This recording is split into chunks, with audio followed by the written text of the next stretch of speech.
Hello students, welcome back to my YouTube channel Supreme Learning Academy. ಇದು first language Kannada Mysuru district question paper February 2025 6 multiple choice question ಒಂದಕ್ಕೆ 1 mark. ರೂಢನಾಮಕ್ಕೆ ಉದಾಹರಣೆವಾದ ಪದವಿದು. ನಾವು ಹೋದಾಗ ಪಾದ್ರಿಯು ಪ್ರಾರ್ಥನೆಯನ್ನು ಓದುತ್ತಿದ್ದರು. ವಾಕ್ಯವು ಪ್ರಯೋಗಗೊಂಡಿರುವ ಕಾಲ ಇದಾಗಿದೆ. ನೋಟ ಎಂಬುದು ಈ ವ್ಯಾಕರಣಾಂಶಕ್ಕೆ ಉದಾಹರಣೆಯಾಗಿದೆ.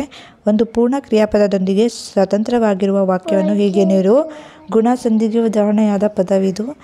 ಪಾರಿಭಾಷಿಕ ಪದಗಳನ್ನು ಬಳಸುವಾಗ ಅನ್ಯ ಭಾಷೆಯ ಪದಗಳನ್ನು ಬಳಸುವಾಗ ಪ್ರಮುಖ ಪದಗಳನ್ನು ಸೂಚಿಸುವ ಈ ಚಿಹ್ನೆಯನ್ನು ಬಳಸಲಾಗುವುದು.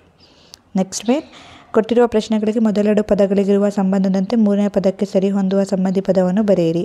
ದ್ರೋಣಂ ಪ್ರಥಮ ವಿಭಕ್ತಿ, ರಾಯಂಗೆ ಡ್ಯಾಶ್, ಮುಕ್ಕಣ್ಣು ಬಹುವ್ರೀಹಿ ಸಮಾಸ, ಮುಂದಲೆ ಡ್ಯಾಶ್, ವರ್ಷ ವರುಸ, ದೂತ ಡ್ಯಾಶ್, ಸತಿಪತಿ ಜೋಡಿ ನುಡಿ, ದಗದಗನೆ ಡ್ಯಾಶ್. ಒಂದು ವಾಕ್ಯದಲ್ಲಿ ಉತ್ತರಿಸಿ 7. ಭಾರತದ ಆಧುನಿಕತೆಯ ಹರಿಕಾರ ಎಂದು ಹೆಸರಾದವರು ಯಾರು? ಇಂದಲ್ಲ ನಾಳೆ ಫಲ ಕೊಡುವ ಅಂಶಗಳು ಯಾವುವು? ಇಂದಿಗೂ ಕಬ್ಬಿಗರ ಸ್ಫೂರ್ತಿ ಎಂದು ಮನೆಯಾಗಿರುವುದು ಯಾವುದು? ಪಂಡಿತರಾದ ಅಗ್ನಿಭೂತಿ ವಾಯುಭೂತಿಯರಿಗೆ ದೊರೆತ ಪದವಿ ಯಾವುದು? ದಿನಪಸುತ ಎಂದರೆ ಯಾರು? ಮುನಿಸುತರು ಹೆದರಲು ಕಾರಣವೇನು? ಅಮಾಯಕ ಭಾರತೀಯರ ಮೇಲೆ ಗುಂಡಿನ ಮಳೆಗರೆದ ಅಧಿಕಾರಿಯ ಹೆಸರೇನು? ನೆಕ್ಸ್ಟ್ 3-4 ವಾಕ್ಯ, 10 ಕ್ವೆಶ್ಚನ್ ಇದೆ. ಒಂದಕ್ಕೆ 2 ಮಾರ್ಕ್ಸು. ಹುಲಿಯು ಹಿಂದಿನಿಂದ ಹಾರಿ ಕೊಲ್ಲದಿರಲು ಕಾರಣವೇನು? ಶಾನುಭೋಗರು ಮೂರ್ಛೆಯಲ್ಲಿದ್ದಾಗ ನಡೆದ ಘಟನೆಗಳನ್ನು ವಿವರಿಸಿ. ಹಣಕಾಸು ನೀತಿಯಲ್ಲಿ ವಿಶ್ವೇಶ್ವರಯ್ಯ ಅವರು ಮಾಡಿದ ಮಾರ್ಪಾಡುಗಳು ಯಾವುವು? ಅಶೋಕ ಪೈ ಹೇಳಿದ ಸಂಶೋಧನಾ ಸತ್ಯವೇನು? ಪಾರ್ಥ ಭೀಮರ ಬಗೆಗೆ ದುರ್ಯೋಧನ ಅಭಿಪ್ರಾಯವೇನು? ಹಲಗಲಿಯ ಬೇಡರು ದಂಗೆ ಏಳಲು ಕಾರಣವೇನು? ಪುಟ್ಟಿಯ ಪ್ರಶ್ನೆಗಳು ಯಾವುವು?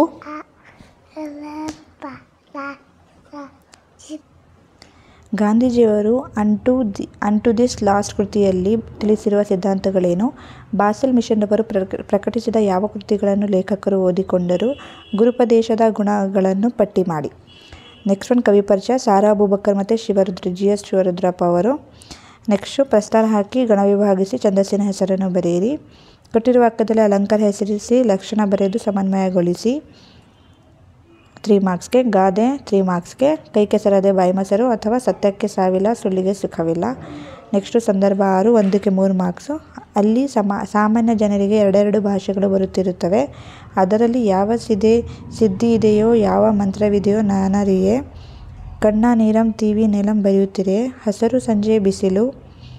ತನ್ನ ಮಾತೆಯಂ ಸರ್ವಜನಮುನ್ ಬಂಜೆ ಎನ್ನದಿದ್ದಳಪುದೆ.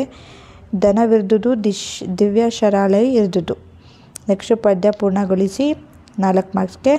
2 ಇದೆ, 2ರಲ್ಲಿ ಯಾವುದಾದ್ರು ಒಂದು ಬರೀರಿ. ನೆಕ್ಸ್ಟು ಪದ್ಯವನ್ನು ಓದಿಕೊಂಡು ನಿಮ್ಮ ಸಾರಾಂಶವನ್ನು ನಿಮ್ಮ ಭಾಷೆಯಲ್ಲಿ ಬರೆಯಿರಿ. 4 ಮಾರ್ಕ್ಸ್ ಇರುತ್ತೆ. ನೆಕ್ಸ್ಟ್ 8-10 ವಾಕ್ಯ 2 ಇರುತ್ತೆ. ನಂಬಿಕೆಟ್ಟವರಿಲ್ಲ ಎಂಬ ಮಾತು ಶಬರಿಗೆ ಪಾಲಿಗೆ ಹೇಗೆ ನಿಜವಾಗಿದೆ ವಿವರಿಸಿ. ಅಥವಾ ಶಬರಿಯ ಸಡಗರ ಸಂತೋಷ ಮೇಳದವರ ಹಾಡಿನಲ್ಲಿ ಹೇಗೆ ವರ್ಣಿತವಾಗಿದೆ ವಿವರಿಸಿ.